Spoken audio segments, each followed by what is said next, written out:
Hi guys, improve study में आपका स्वागत है। आज मैं आपको संयोजकता निकालना सिखाऊंगा। ये एक केमिस्ट्री का महत्वपूर्ण टॉपिक है।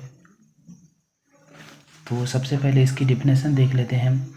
किसी तत्व के द्वारा अपने अष्टक को पूर्ण करने के लिए जितने इलेक्ट्रॉनों की आवश्यकता होती है उसे ही संयोजकता कहते हैं।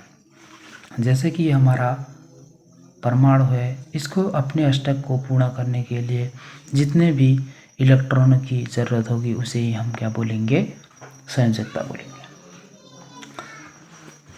इससे पहले वाली वीडियो में मैंने इलेक्ट्रॉनिक विन्यास के बारे में आपको बताया था कि L M N पहली कक्षा में 2 इलेक्ट्रॉन होते हैं, दूसरे में 8 होते हैं, फिर 8 होते हैं 18 32। इसके बारे में 2n² के बारे में मैंने बताया था। यहाँ पे हम एक ट्रिक देखेंगे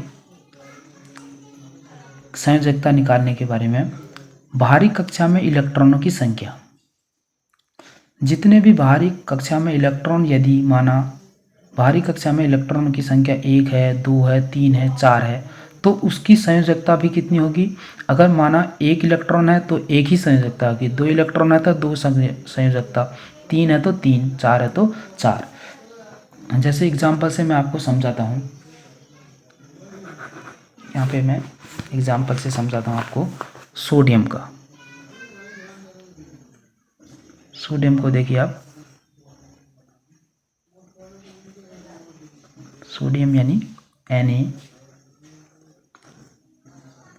Na का परमाणु क्रमांक कितना होता है, 11 होता है। तो आप इसे पहली कक्षा में कितने इलेक्ट्रॉन आते हैं, 2, दूसरे में 8। बोरबरी के नियम से आप जानते हो शायद, इससे पहली वाली वीडियो आपने देखी होगी।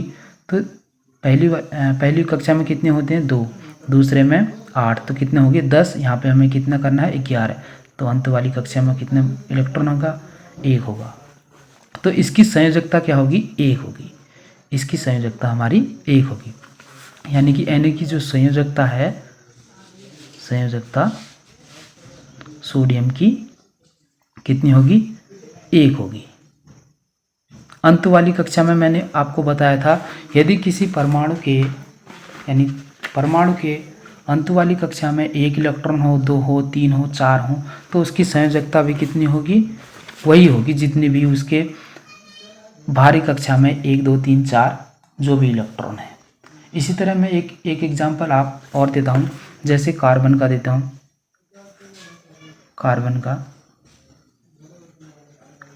कार्बन का परमाणु क्रमांक कितना होता है, 6 होता है। तो पहली कक्षा में 2 इलेक्ट्रॉन, अब कितने बचे, 4। तो इसकी संयोजकता भी कितनी हो जाएगी, 4 हो जाएगी। इसकी भी संयोजकता कार्बन की भी कितनी हो जाएगी, 4 हो जाएगी। इसी तरह जब हमारे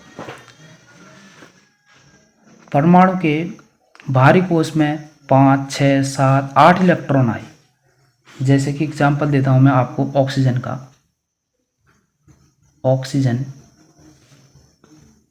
ऑक्सीजन का परमाणु क्रमांक कितना होता है,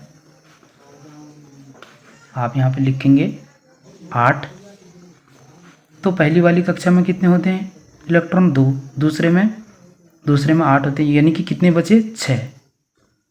तो यहाँ पे कितने इलेक्ट्रॉनों की आवश्यकता हमें, 2, क्योंकि 8 इलेक्ट्रॉन होते हैं तो 2 इलेक्ट्रॉनों की आवश्यकता होगी। यानी कि 8 में से आप 6 को माइनस घटाएंगे, यानी कि संयोजकता को इस तरह से, जब हमारी 5 6 7 8 इलेक्ट्रॉन कहीं पे भी दिखे तो 8 में से आप n माइनस कर दीजिए। n यानी कि जितने भी हों, कितने इलेक्ट्रॉन हैं यहाँ पे हमारे, 6 इलेक्ट्रॉन, यानी कि 8 में से हम 6 को माइनस करेंगे तो कितना आएगा हमारा, 2। तो इसको कितने इलेक्ट्रॉनों की ज़रूरत है, 2। तो इसकी 2 संयोजकता होगी, इसकी संयोजकता 2 होगी। इसी तरह मैं आपको एग्जाम्पल और देता हूं। जैसे कि कौन सा दूं, जैसे मैं एल्युमिनियम का देता हूं। एल्युमिनियम का परमाणु क्रमांक होता है 13। पहली कक्षा में हमारा 2, दूसरे में 8, कितने बचे, 3। 8 तो 10, 3 13। तो इसकी संयोजकता कितनी होगी, 13 होगी। ये क्योंकि मैंने पहले बताया आपको, जिस भी परमाणु के अंत में 1 2 3 4 हो तो उसकी संयोजकता भी कितनी होगी? 4 होगी तो 4, 3 होगी तो 3, 2 हो गया तो 2, 1 होगा तो 1। अगर 5 6 7 8 हो तो उसमें से हम क्या करेंगे? 8 में से n घटा देंगे, यानी कि 8 में से हम 5 घटाएंगे, 8 में से 6, इस तरह से हम उसको ज्ञात कर सकते हैं। आई होप आप संयोजकता निकालना समझ गए हो। बहुत ही सिंपल है, आप किसी भी अन्य तत्व का इस तरह से निकाल सकते हैं। जैसे कि मैं एक आप जैसे नियॉन का दिखा देता हूँ। नियॉन Ni होता है, नियॉन का परमाणु क्रमांक कितना होता है? 10 होता है। पहली कक्षा में कितने होते हैं? 2। दूसरी कक्षा में कितने होंगे? 2 तो होंगे। दूसरी कक्षा में हमारे 8 होते हैं। तो देखो इसकी संयोजकता कितनी होगी? 8 में से हम 8 को घटाएंगे, यानी कि 8 - 8 कितने होंगे? 0। तो इसकी संयोजकता क्या होगी? नियॉन की जो संयोजकता होगी वो क्या होगी? 0 होगी। इस तरह से आप, क्योंकि उसका जो अंत वाला कोश है पूर्ण तरह से भरा हुआ है।